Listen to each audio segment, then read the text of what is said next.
just like the first test, so that they're opinion questions. Again, there's no right or wrong answers to them, but I'm getting you to use logic vocabulary, philosophical vocabulary, and therefore philosophical vocabulary. So you're becoming more fluent speaker of logic, which is what you're paying for, right? So that works well, and yet at the same time, apart from the volume I'm looking for, I'm not assuming that there's a right or wrong. You know, is it okay to abort a fetus or not? I'm not going to take a particular point of view on that, right? But for test 2 this time, I thought to myself, self. You know, I've read Hegel, and I'm convinced, you know, that in order for there to be self-consciousness, you can't just have consciousness. You have to have self-consciousness. So there has to be a in itself, which is my subjective side, the me that's having an experience. And I have to project a for itself, which is what I think of who I am. Which is not really me, but what in my mind I think of as me. So I'm Bill Jamison, 206. I don't want to say my old Social Security number because now it's not just your ID. It's also supposedly, you know, born August 19th, 1951, married for 52 years as of 10/7/2024. You know, all those things. You know, I think of that's me. Of course, I'm not really that.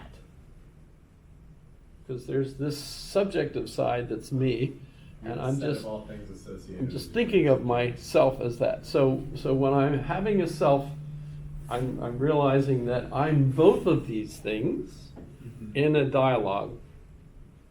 So that's why I say thinking to myself.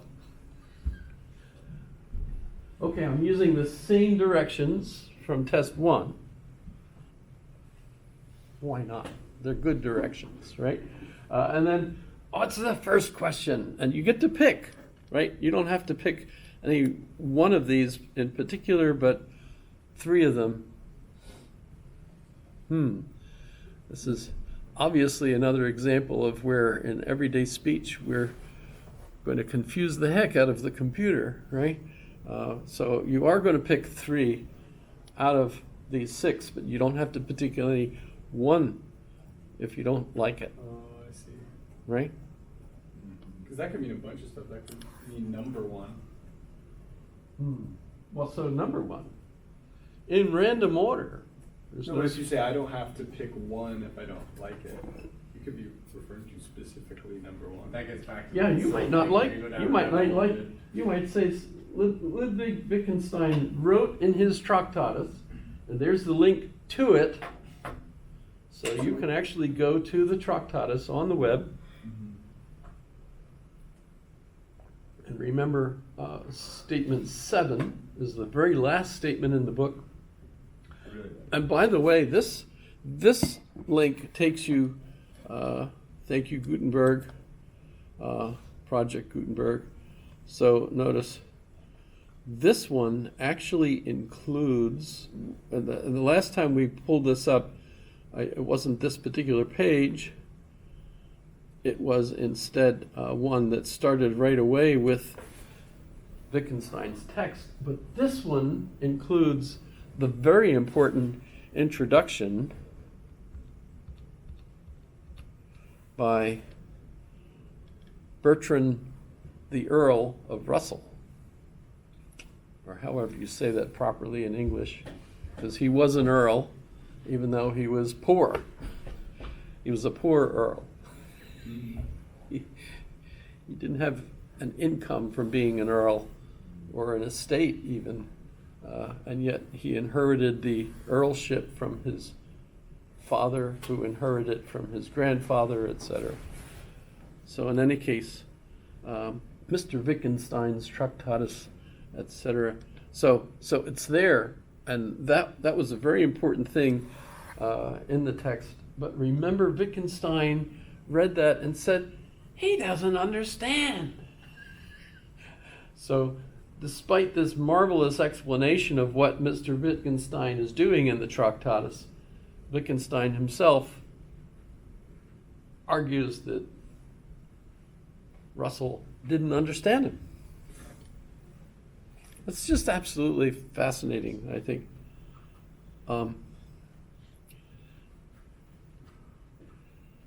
But there you go. Notice he's also going to start talking about the script, because something I wanted to do today, actually, too, is talk about how Russell was involved and came up with, see the PQR. So this language, this symbolic language, was of course developed by Russell, by Alfred North Whitehead, who, by the way, an interesting connection, Alfred North Whitehead went and became a teacher of logic and philosophy at Harvard, which is where Quine studied with him. So back in that day, you didn't have the internet, you didn't have YouTube. People learned directly, face to face, from the individuals who were dealing with this. So if you really wanted to get into the clique, the group of individuals that knew what was going on, you physically had to be in contact with those people in the particular environment where they were. Today, I don't think there's anybody professing any place, and this is just funny, but there's a professional building on the street off of Lake Otis. In fact, it's on Lake Otis. It says something professional building, and every single, and the building sign is correctly spelled, but every parking lot sign that says professional building spells it PROFF. Professional. With two S's? 2 F's. And two S's?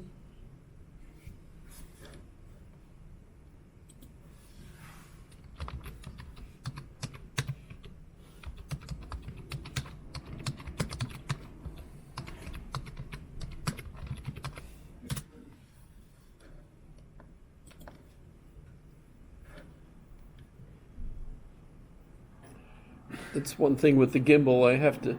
No, I don't know if you could see it, but the sign is correct. This is just fun. This is the Parkway Two S's. Professional Building.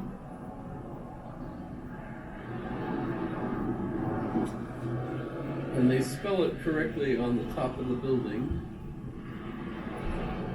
But what's funny is they have parking signs. Should have checked which you get. I had to walk around. Good example. You asked. Yeah, I'm interested.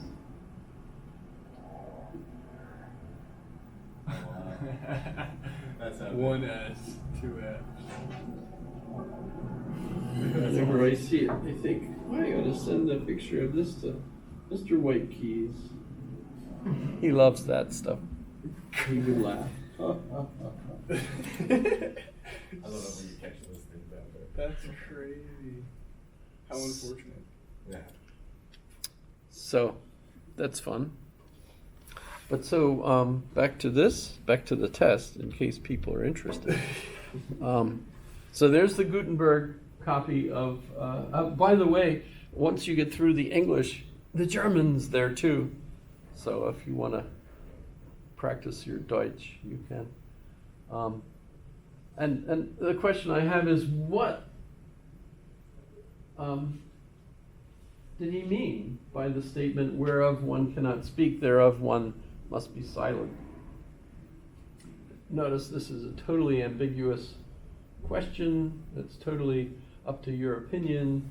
You can read a little bit about it and try to figure out, well, what was the why did he say that Russell completely misunderstood him. I kind of went over that a little bit, that for Wittgenstein, the main thing that he was trying to show is that language actually can't deal with the most important things, like emotion, values, and so on. That's what he says at that point, that he said everything you can say in his Tractatus, and that's science, right? Science can say that, but it can't deal with why the painting of his sister is so beautiful. I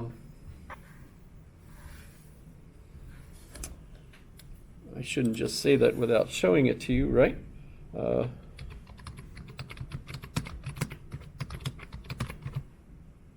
Girl in white? I'll just say white.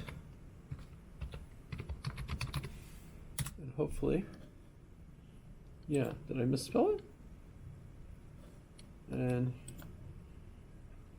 oh, British press X.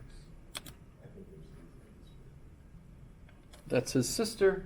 It's a famous painting of his sister in white. I just threw that in there. Why not? There's backstories to all this stuff, by the way. Okay, so what did he mean by that? Next question, question 2, should you choose to answer this one, and it's not like there's a car you can win behind door 1, door 2. That's I don't have that kind of, independent wealth. By the time Wittgenstein died, because he died before the second book was published, his second book is the Philosophical Investigations. And after that, by the way, they also published his book, I think Black and Blue Notebooks, Blue and Black Notebooks, something like that. And what were those? Those were his notebooks. That they decided, let's publish these. Because the followers like G.E. Anscombe and others thought everything this guy said was like God speaking. Mm-hmm. And so this ought to be published so that the whole world can know he said this. His Nachschloss, his notebooks, were printed in English, and then they went on. And if you go to Barnes and Nobles, which I really like, I mean, I have my membership thing, all that stuff. Got 2 bags, so obviously, it's if I'm going to go anywhere in town, that's usually like the first place I'll think of. Let's go to Barnes and Nobles. Next, by the way, I'll go to Alaska Wildberry. But don't go on Sunday. They're closed. And next, my favorite restaurant was the one right across from Alaska Wildberry, Alaska Sourdough Mining Company. It's gone.